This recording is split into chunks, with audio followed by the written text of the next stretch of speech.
నమో బుద్ధాయ. జై భీమ్, జై మూల్ నివాసి, జై భారత్, జై సంవిధాన్.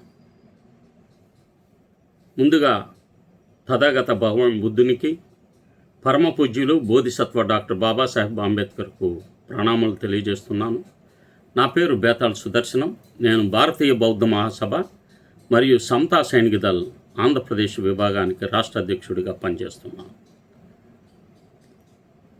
ఈరోజు ఆంధ్రప్రదేశ్లో Republican party of India Bhimrao Ambedkar పార్టీని ఏ విధంగా ప్రారంభమైందో తెలుసుకోండి తెలియచేయడానికి ఈ వీడియో చేస్తున్నాను.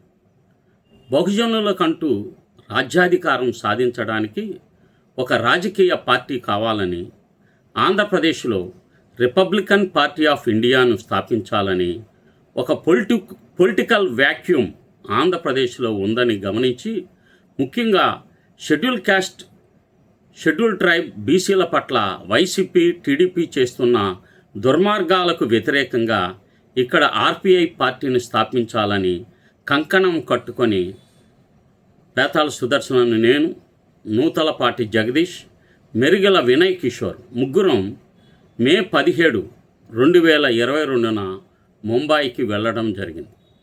2021లో ఆంధ్రప్రదేశ్లో భారతీయ బౌద్ధ మహాసభ తరపున 10 మంది శ్రమణీర్ ట్రైనింగ్ కొరకు ముంబాయికి చేరుకొనడం, అక్కడ బాబాసాహెబ్ కుటుంబంతో పరిచయం ఏర్పడింది. ఆ పరిచయం ద్వారా ముందుగానే అపాయింట్మెంట్ తీసుకోవడం వలన ముందుగా ఆదరణీయులు డాక్టర్ భీమరావ్ యశ్వంత్ గారిని దాదర్ అంబేద్కర్ భవనంలో వారి ఆఫీసులో కలిసి పార్టీ గూర్చి చర్చించడం జరిగింది. కానీ వారు మమ్మలను నేరుగా బాలాసాహెబ్ ప్రకాష్ అంబేద్కర్ గారిని కలవమని రాజగృహకు పంపించారు. వారితో ముందుగానే ఫోన్లో సంభాషించడం ద్వారా వారిని కలిసి ఆంధ్రప్రదేశ్ రాజకీయాలను చర్చించడం జరిగింది. వారు చాలా ముక్కుసూటిగా, మీరు నన్ను బాబాసాహెబ్ విగ్రహాల ఓపెనింగ్కి పిలవద్దు, మీరు పార్టీ యాక్టివిటీస్ ఆర్పీఐ పార్టీ పెడతానంటే ఆర్పీఐ పార్టీ మీటింగ్ అరేంజ్ చేయండి, నేను 50 మంది ఉన్నా సరే వస్తానని చెప్పి బాబాసాహెబ్ విగ్రహాల ఓపెనింగ్ను వారు వ్యతిరేకించారు. అప్పుడు తిరిగి వచ్చిన తర్వాత మెరుగెల్ వినయ్ కిషోర్ కొంత మాకున్న పరిచయాలను ఉపయోగించుకొని ముందుకు కొనసాగాలని భావించిన కొన్ని వ్యక్తిగత కారణాల వలన మెరుగెల వినయ్ కిషోర్ ఆ బాధ్యత నుండి తప్పుకున్నాడు. అప్పుడు భారతీయ బౌద్ధ మహాసభ సెంట్రల్ కమిటీ ఒక విధానపరమైన నిర్ణయం తీసుకొని మహారాష్ట్రలో వంచిత బహుజన అగాడి పేరుతోనూ రాజకీయ నిర్మాణం చేయాలని, అలాగే మహారాష్ట్రను మినహాయించి మొత్తం దేశవ్యాప్తంగా ఆర్పీఐ పార్టీని తిరిగి బలోపేతం చేయాలని తీర్మానించడం జరిగింది. పార్టీని తిరిగి ప్రారంభించడానికి ఆర్పీఐ పార్టీని రిజిస్ట్రేషన్ చేయడంలో కొంత ఇబ్బందులు ఎదుర్కొని మొదట ప్రబుద్ధ భారత్ పార్టీగాను, తదుపరి గ్లోబల్ రిపబ్లికన్ పార్టీగాను రిజిస్ట్రేషన్ తర్వాత Republican party of India Bhimrao Ambedkar పార్టీని రిజిస్టర్ చేసి పనిచేయడం ప్రారంభించింది. బహుజనులకు రాజ్యాధికారం సాధించడానికి ఆంధ్రప్రదేశ్లో మొదట్లో పంతగాని రమేష్ తమ్ముడిని ఆంధ్రప్రదేశ్ రాష్ట్ర అధ్యక్షుడిగా రాజకీయ నిర్మాణం చేయాలని భావించినప్పటికీ తమ్ముడు అనాసక్తి వలన జగదీష్, నూతలపాటి గారు, నేను ముందుకు వెళ్ళలేకపోయాం. ఆ క్రమంలో సోషల్ మీడియా ద్వారా పరిచయమైన దాసరి చెన్నకేశవులు తమ్ముడిని సంప్రదించటం జరిగింది. వారు దీనిని మంచి అవకాశంగా భావించి ఆంధ్రప్రదేశ్లో అధ్యక్షుడిగా పనిచేస్తానని ముందుకు వచ్చారు. ఆ క్రమంలో డాక్టర్ భీమరావ్ యశ్వంత్ అంబేద్కర్ గారిని ఆంధ్రప్రదేశ్కు తీసుకురావాలని ప్రయత్నంలో ఒక 5గురం సమావేశమయ్యాం. అందులో బేతాళ సుదర్శనం, నూతలపాటి జగదీష్, దాసరి చెన్నకేశవులు, మేము ముగ్గురం 50,000 రూపాయల చొప్పున డబ్బులు వేసుకొని విజయవాడ అంబేద్కర్ భవనంలో ఈ పార్టీని లాంచ్ చేయడం జరిగింది.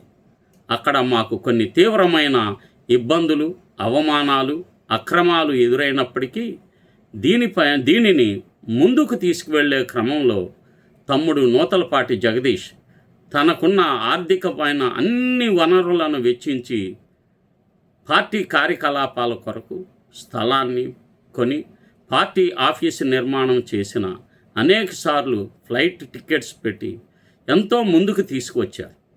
నూతలపాటి జగదీష్ గత 30 సంవత్సరాల నుండి మొదట్లో నేను బ్యామ్సెఫ్లో 30 సంవత్సరాల నుండి పనిచేస్తున్నాను. బ్యామ్సెఫ్లోను తదుపరి ఏఐడిఆర్ఎఫ్లోను తెలియక బాబాసాహెబ్ కుటుంబంతో లేని బిఎస్ఐలోను తదుపరి తెలుసుకున్న తర్వాత బాబాసాహెబ్ కుటుంబంతో 2021 నుండి బిఎస్ఐలో పనిచేస్తుంది. ఈ క్రమంలో నాగపూర్లో మొట్టమొదటిగా బ్యామ్సెఫ్లో పనిచేస్తున్న ఉద్యోగస్తులందరం ఒక నెల జీతం ఇవ్వమని, తద్వారా ఒక 25 ఎకరాలు పొలం కొని అక్కడ కపాడే మెమోరియల్ ట్రస్ట్ ఒకటి ఏర్పాటు చేసి దానికి అందరం ఒక నెల జీతం, తక్కువైనా సరే నెల జీతం ఇవ్వడం జరిగింది. బ్యామ్సెఫ్లో పనిచేయాలంటే ఎవరైతే డబ్బులను తమకు తాము సొంతంగా ఖర్చు పెట్టుకోగలుగుతారో వారే సక్రమంగా పనిచేయగలుగుతారు తప్ప ఇతరుల మీద ఆధారపడి పని చేయడం బ్యామ్సెఫ్లో సాధ్యం కానే కాదు. ప్రతిసారి నేషనల్ కన్వెన్షన్స్, స్టేట్ కన్వెన్షన్స్కి వెళ్ళి రావడం ఆషామాషి వ్యవహారం కాదు.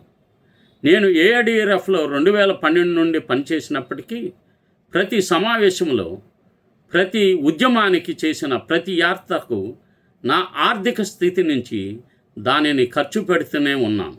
నా కాంట్రిబ్యూషన్ ప్రతి అంశంలోనూ ఉందన్న విషయం ఈ మధ్య ఇప్పుడిప్పుడే కళ్ళు తెరిచిన వాళ్ళకి ఇవన్నీ తెలియదు. మొన్నటికి మొన్న ఆర్పిఐ శిక్షణా తరగతులకు నా కంట్రిబ్యూషన్ లేకుండా జరగలేదు. డబ్బులు చెప్పడం పద్ధతి కాదని చెప్పడం లేదు. అయినా సరే నేను ఫేస్బుక్లో ఎప్పుడెప్పుడు ఎంతెంత ఇచ్చారు, ఎవరెవరు ఇచ్చారు అన్నది నేను సోషల్ మీడియాలో ప్రతి సందర్భంలోనూ పెట్టాను. బౌద్ధ కార్యక్రమాలు నిర్వహించడానికి నా శాయశక్తుల నా ఆర్థిక వనరులను వినియోగిస్తూనే ఉంటాను. అది నా బాధ్యతగా భావిస్తాను.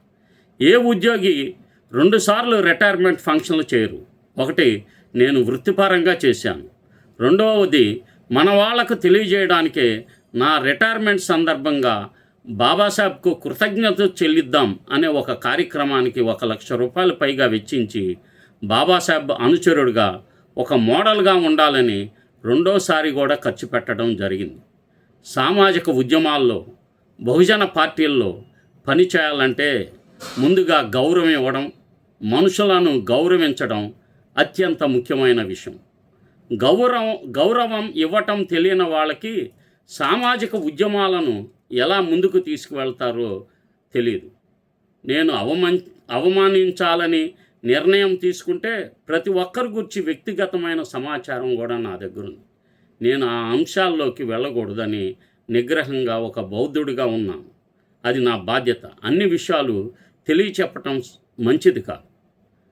కనుక ఏ సంస్థనైనా, ఏ పార్టీనైనా ముందుకు తీసుకువెళ్ళాలంటే దానికి కొంత బాధ్యతగా వ్యవహరించటం చాలా ముఖ్యం. ఈ సందర్భంగా నేను నా 30 సంవత్సరాల సామాజిక ఉద్యమంలో ఒకే ఒక వ్యక్తిని, ఆ వ్యక్తి ఆదరణీయులు నూతలపాటి జగదీష్. అతను చేసినన్ని, అతను ఇస్తున్న సపోర్టు, ఆర్థిక సహకారం చెప్పలేంది, చెప్పకూడదు కూడా. ఎవరు ఆ రేంజ్లో ఆంధ్రప్రదేశ్లో ఆ రేంజ్లో ఇచ్చిన సందర్భం, కాంట్రిబ్యూట్ చేసిన సందర్భం మచ్చుకైనా లేదన్న విషయాన్ని మీకు తెలియజేస్తున్నాను. ఇది అంతా ఒక భావజాల పరంగా ఇన్ని సంవత్సరాలలో పుస్తకాలు రాయటం కానీ, దాన్ని ముందుకు తీసుకువెళ్ళడం కానీ, ఇవన్నీ సోషల్ మీడియా, నిరంతరం ప్రెస్లో, పత్రికలలో వ్యాసాలు రాయటం, ఇవన్నీ చాలా పెద్ద బాధ్యత. మనుషులను గౌరవించటం చేతకాని వారితో ముందుకు సాగటం సాధ్యం కాదు. Party Republican party of India ఎలా వచ్చింది అంటే, నాకు సామాజిక ఉద్యమాల్లో పరినిర్వాణం చెందిన బొజ్జా తారకం గారు బాలాసాహెబ్ ప్రకాష్ అంబేద్కర్ గారిని హైదరాబాద్లో పరిచయం చేశారు. నేను బ్యాంసెఫ్లో పనిచేస్తున్నప్పుడు చెప్పి, ఇతను చాలా కమిటెడ్గా ఉన్నారు, మీరు ఈయన్ని రిటైర్మెంటు అంటే ఉద్యోగంలో ఉన్నారు కాబట్టి రాజకీయాల్లో రాకూడదని ఆ రోజుల్లో నేను వెళ్ళటం జరగలేదు. కానీ నేను బిఎస్ఐ యాక్టివిటీస్ అయిపోయిన తర్వాత ప్రకాష్ అంబేద్కర్ గారితో ఉన్న పరిచయం మేరకు ఈ పార్టీని ముందుకు తీసుకువెళ్ళడానికి నేను సోషల్ మీడియా ద్వారా నిరంతరం ప్రచారం చేస్తున్నాను. ఈ విషయాలు ఎవరికి ఏమీ తెలియదు, ఎప్పుడు చెప్పుకుంటాం ఎందుకని నేను తెలియజేయటం కూడా నాకు ఇష్టం లేదు.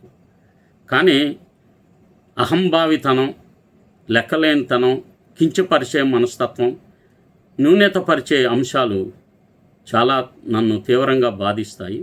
అందుకని ఈ సమాచారం అందరికీ తెలియాలనే నేను ఈ వీడియో చేస్తున్నాను. నమో బుద్ధాయ, జై భీమ్.